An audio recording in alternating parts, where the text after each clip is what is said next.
The Golden State Warriors are worth $7 billion, making them the most valuable team in NBA history and the second most valuable franchise on the planet. While they just finished an 8-year stretch with 4 titles, just a little over a decade ago, they were basement dwellers, mired in mediocrity. They made the playoffs once in a span of 18 years, had terrible management. Let me start with you. Does the NBA have a load management problem? Oh, of course it does. It's a terrible problem for the league. And were widely regarded as a dysfunctional organization.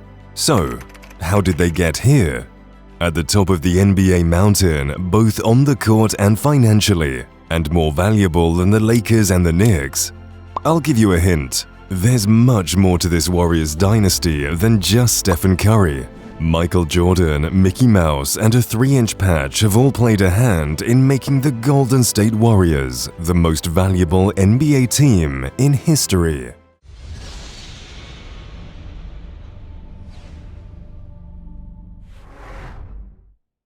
Then owner Chris Cohen bought the team in 1995 and only managed 2 winning seasons over the next 15 years. They couldn't win on the court and made poor decisions off it. And in 2010, Cohen finally put the team up for sale. The new owners were no strangers to success. Silicon Valley venture capitalist Joe Lacob and Mandalay Entertainment CEO Peter Guber paid a record price for the Warriors, $450 million. For a team in disarray, it was a questionable buy at the time. In 2011, Sportico valued the Warriors at $363 million. It would take a miracle to skyrocket their value, but over the next 12 years, Golden State would go on to have 9 playoff appearances, 6 final trips, and 4 championships, and are now worth $7 billion. But their dynasty extends far beyond the hardwood. Their money really pours in because of what they do off the court. Warriors president Brandon Schneider revealed what has helped boost them into the stratosphere. Disney, who started out with just movies and then added theme parks, but now the Disney brand has become so much more than that. That's the same vision that Lacob and the Warriors front office have. By diversifying their business and building a global brand, the Warriors started out as just a basketball team, with hopes of becoming more. Lacob himself said that while basketball was the focus, he viewed the future of the team as a sports, entertainment, media, and tech company. Back in 2010, no one could have predicted the historical transformation the team was about to make, that they'd be the richest team in basketball in just 12 years. To see how they did that, let's start with TV time. When millions of fans turn on their TVs, most tune in to watch number 30. And because of him, the Warriors' name and brand have gained worldwide recognition. Because one huge reason the Warriors are worth $7 billion isn't just because of Steph. To find one of the big moneymakers, let's zoom in on him. Get closer. And look at that small 3-inch patch. Those 3 inches have made the Warriors $100 billion. How? The Warriors have a jersey patch deal with Rakuten, a Japanese e-commerce company. They first partnered in 2017 when Rakuten paid the Warriors $20 million a year for the right to advertise on their jerseys. At the time, it was one of the biggest jersey contracts in the NBA. In 2021, though, the two sides signed an extension. Starting in the 22-23 season, Rakuten would pay the Warriors north of $40 million annually, doubling their previous deal and making it the richest jersey contract in the league. Keep in mind the Warriors have already made a cool $100 million from the Rakuten deal over their 5 years partnering together. It's no surprise that with sponsors like Rakuten, Uber, Clorox, and Google, the Warriors had the most revenue in the league in the 2021-2022 season at $765 million and had the most operating income in NBA history with $206 million. While Steph and the gang were making history on the court that year, team executives were chasing more of it off the court. Golden State made $150 million off sponsorships and advertising in Chase Center alone, the most in league history and double any other team. Throw in the $250 million they made from premium seating and suites at Chase, by far the most in the league, and you have a building that basically prints money.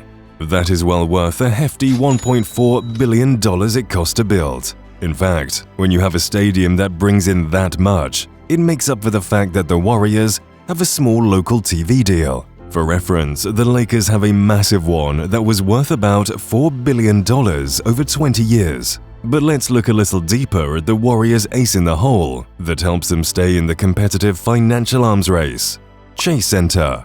Outside of the huge naming rights deal with Chase, Pepsi, Accenture, and United Airlines were all founding partners of the arena. However, none of those contract details were revealed, but they figure to be some of the team's most lucrative deals behind Chase and Rakuten.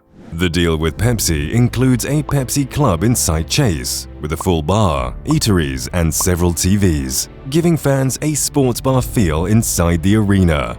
But one of the main moneymakers inside Chase is the seating. In fact, the Warriors took their premium seating to another level by relaunching Suite Exchange in 2022, a resale marketplace for luxury suites, and a first of its kind in the sports and entertainment industry. The platform is fully digital and utilizes blockchain technology. Team president Brandon Schneider revealed that the hope is for this to be like StubHub for suites, and they're even in talks with other teams to use the platform. The premium seating is just one way Chase Center is rolling in dough. Another is the Warriors' partnership with DoorDash. In addition to the DoorDash logo plastered across Chase Center, the food delivery giant is now tackling stadium concessions, as fans can get in-arena food and drinks at Chase directly through the DoorDash app. The Warriors are one of the first teams to have DoorDash in stadium, but trendsetting is nothing new to the defending NBA champs. You'd need look no further than their on-court product in the past decade. After Steph, Clay, and Draymond took the league by storm, the entire NBA shifted to a more perimeter-focused attack. After the Warriors went small to run circles around the league, a majority of teams loaded up on versatile athletic wings and prioritized shooting over size. Away from the court, the Warriors continued to be trailblazers, as they became the first pro sports team to launch their very own NFT collection. In fact, the Warriors made $2 million on NFTs alone in one weekend in 2021. The Warriors have also breached the entertainment realm, something most sports teams haven't ventured into yet. In 2022, the team launched Golden State Entertainment, a new cash stream that would create documentaries, produce music, and host events in the Bay Area.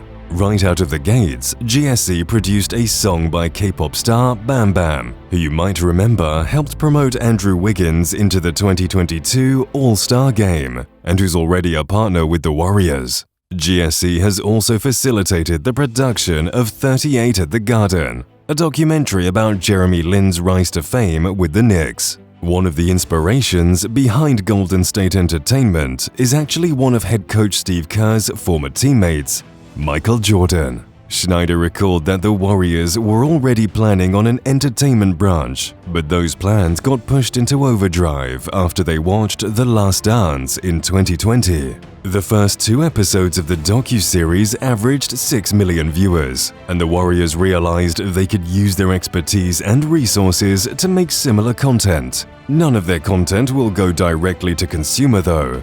GSE will look to make deals with streaming giants like Netflix, which would only add to the Warriors' annual revenue in the future, which, if you remember, is already the highest revenue in the league by far. But let's zoom out for a second. It's clear the Warriors are firing on all cylinders in all areas of the franchise and have propelled themselves to the most valuable team in the league. But none of that is possible without one of the Warriors' core philosophies that they, maybe unknowingly, have built into their DNA: selflessness. And that starts with Steph Curry. If Steph was a stereotypical drama-ridden superstar with ego, demands, and impatience, the Warriors could have imploded at their core. Steph would have left, and the Warriors franchise would be nowhere close to where it is today. But because Steph chose to put his ego aside, everyone else on the team and in the franchise have followed suit. Steph embraced Klay and Draymond as his all-star teammates. Kevin Durant even cited Steph's humility in sharing the spotlight as one of the reasons he chose Golden State in 2016. If Draymond Green, who's known for his fiery temper, had clashed with the team's superstar, the Warriors would have gone the way of countless others and spent years trading away players to find the right team to build around Steph. It's only because of Curry's selflessness, patience, and joy that the Warriors have been able to hold together and win as much as they have, something fans rarely ever see in today's player-empowered NBA. As a result, the Warriors brand has blown up, and sponsors are lining up to pay them. Of course, not solely because of Steph, but his impact on the Warriors brand can't be understated. The Warriors don't win 4 championships without Curry. The Warriors aren't worth $7 billion without Curry. Even with the smartest and savviest business moves, without a full buy-in from everyone in your organization, from team owners, executives, coaches, and superstar players, it won't work. And for the Golden State Warriors, it has. As of 2022, the Dallas Cowboys were the only team on the planet worth more than them. And Joe Lacob has since said that he's gunning for that top spot as the most valuable team on the planet. Back in 2016, Lacob infamously claimed the Warriors franchise was light years ahead of every other team in structure, planning, and their operations. For a team that was worth just $360 million in 2011, now competing to be the most valuable franchise in the world, he may not have been wrong. Let us know if you think he was wrong down below in the comment section. Also, do us a huge favor by hitting the like button and subscribing to our channel.